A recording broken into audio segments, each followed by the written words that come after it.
Bismillah, Assalamualaikum warahmatullahi wabarakatuh. Pada segmen ini, saya akan melanjutkan pembacaan kitab Riyadhus Shalihin karangan Imam An-Nawawi. Yang pertama kemarin tentang ikhlas dan menghadirkan niat, dan sekarang bab kedua yaitu bab taubat. Para ulama berkata taubat itu wajib dilakukan dari setiap dosa.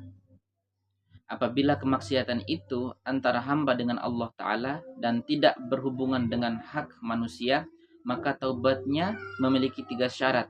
Yang pertama, meninggalkan kemaksiatan tersebut.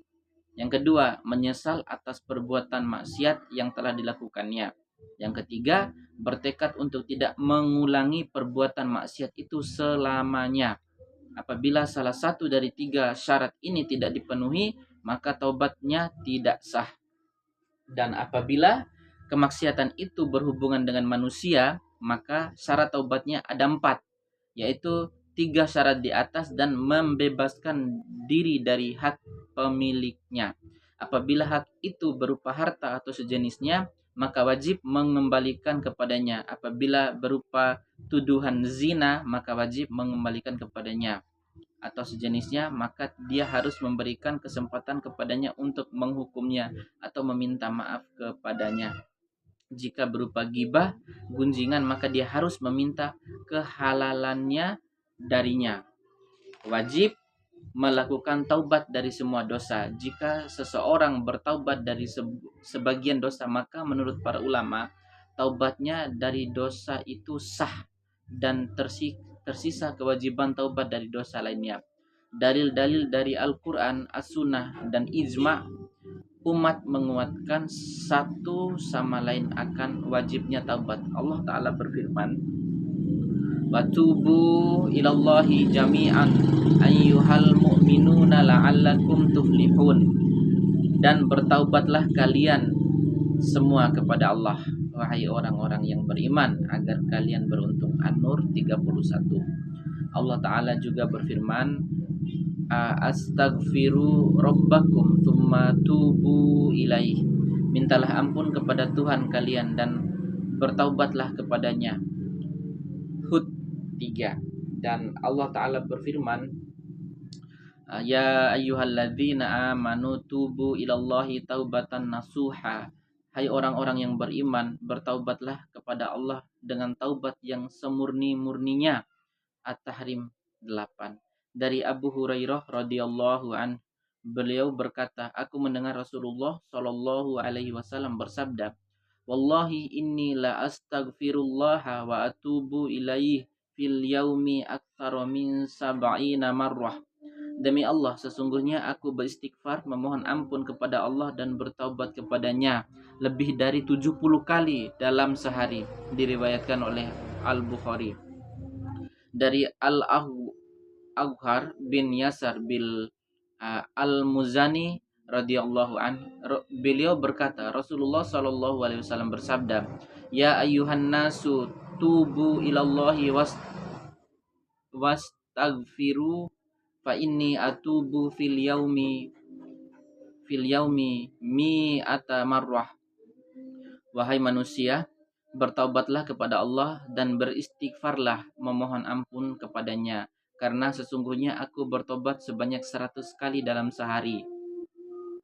Dari Abu Hamzah Anas bin Malik Al-Ansari, pelayan Rasulullah SAW, beliau berkata, Rasulullah SAW bersabda, "Allahu afrahu bi taubati abdihi min ahadikum saqata ala ba'irihi wa qad adallahu fi ardi falah."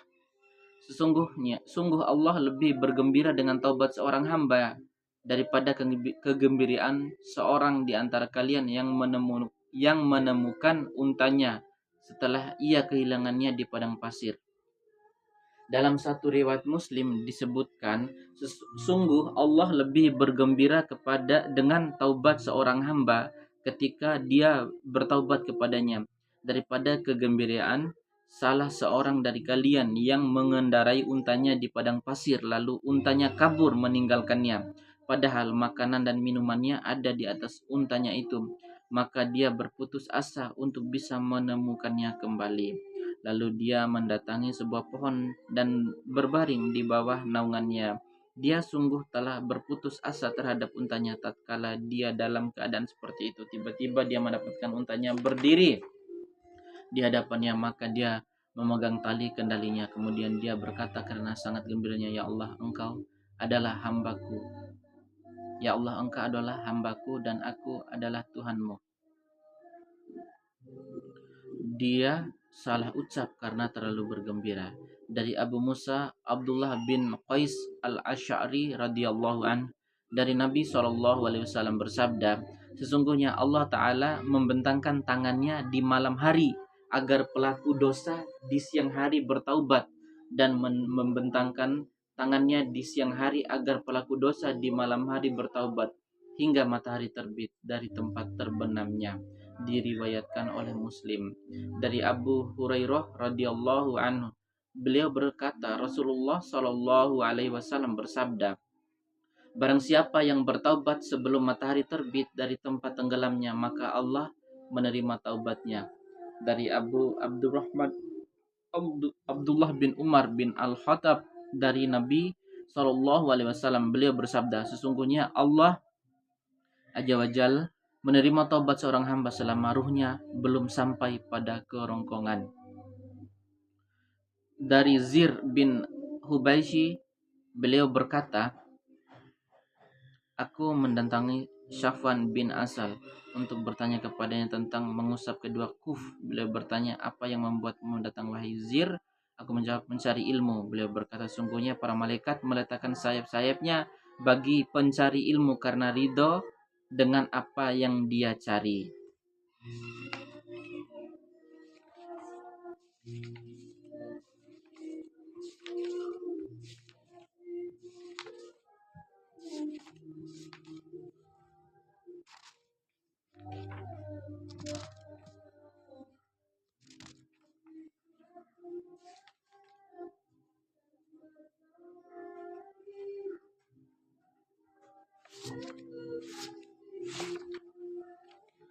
Setelah bacaan tadi, ada sebuah riwayat yang panjang ini dalam ini, tapi saya tidak akan membacakannya karena memang terlalu panjang, dan saya akan membacakan beberapa cuplikan yang pendek-pendek saja mengenai bab taubat ini. Dalam satu riwayat sahih disebutkan, maka dia lebih dekat dari satu jengkal kepada negeri yang baik itu, sehingga dia pun dianggap sebagai salah satu penduduknya. Dalam sebuah riwayat sahih, maka Allah Ta'ala mewahyukan kepada negeri ini, menjauhlah dan kepada negeri itu mendekatlah, dan dia berkata, ukurkanlah jarak antara keduanya, lalu mereka mendapatkan lebih dekat satu jengkal ke negeri yang ditujunya itu, sehingga dia pun diampuni. Dalam suatu riwayat, maka dia menjauh dengan dadanya menuju ke arahnya. Dari cuplikan ini ada kalangan di seseorang ya, seorang yang dalam riwayat itu, di kalangan umat sebelum kalian ada seseorang laki-laki yang telah membunuh 99 nyawa. Kemudian dia bertanya tentang orang yang paling alim di muka bumi, maka dia pun ditunjuk kepada seorang rohib. Dia mendatanginya dan berkata, sesungguhnya ada seorang yang telah membunuh 99 nyawa. Apakah ada taubat untuknya? Rohib itu menjawab, tidak. Maka dia pun membunuhnya sehingga dia menggenapkan angka 100 dengannya. Kemudian dia bertanya lagi tentang orang yang paling alim di muka bumi ini. Maka dia pun ditunjukkan kepada orang yang alim. Dia berkata kepadanya, sesungguhnya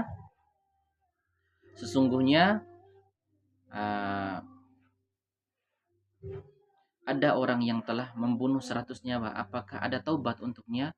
Orang alim itu menjawab, ya. Memangnya siapa yang menghalangi antara dirinya dengan taubat? Pergilah ke negeri ini dan itu, karena sesungguhnya di sana terdapat orang-orang yang beribadah kepada Allah. Maka beribadahlah kepada Allah bersama mereka dan jangan pulang ke negerimu karena ia adalah negeri yang buruk. Maka orang tadi berangkat dan tatkala dia sampai pada separuh perjalanan maka dia dijemput oleh maut. Maka malaikat-malaikat rahmat dan malaikat-malaikat azab berselisih tentangnya. Malaikat-malaikat rahmat berkata, dia datang dalam keadaan bertaubat, menghadap dengan sepenuh hatinya kepada Allah Ta'ala. Sementara malaikat-malaikat azab berkata, sesungguhnya dia belum pernah melakukan kebajikan sama sekali. Maka ada satu malaikat lain mendatangi mereka dalam rupa manusia. Akhirnya mereka menjadikan sebagai penengah hakim di antara malaikat azab dan malaikat rahmat.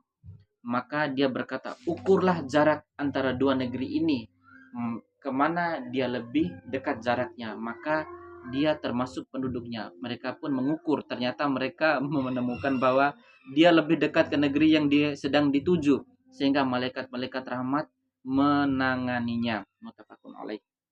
Nah, dari kesimpulan ini, sebesar apapun dosa kita, insya Allah Allah tetap mengampuni dosa kita, dan dalam diri kita jangan sampai ada